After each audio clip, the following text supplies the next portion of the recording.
Gençlik Hareketi ve Dayanışma Derneği olarak bugün burada toplanmamızın asıl amacı Türkiye'de gün geçtikçe bonzai sentetik uyuşturucu illeti bataklığına bir yenisi eklenmektedir.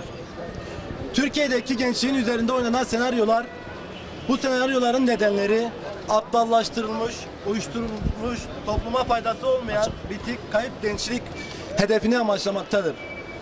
Ne yazık ki biz toplum olarak bu kirli oyunu gördüğümüz halde sadece seyirci kalıyoruz. Gençliğimiz yarının mirasçılarına sahip çıkmıyoruz. Türkiye'de düşünen, üreten, sorgulayan, ülkesine, milletine faydalı bir gençlik istemiyoruz.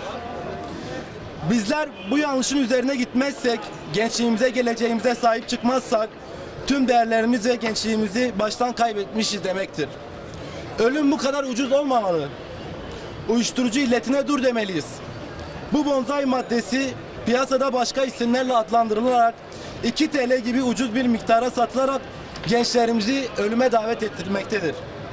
Gençlik Hareketi ve Dayanışma Derneği olarak buradan anne babalara bir ses olmak için burada toplandık. Gençler geleceğin mirasçılarıdır.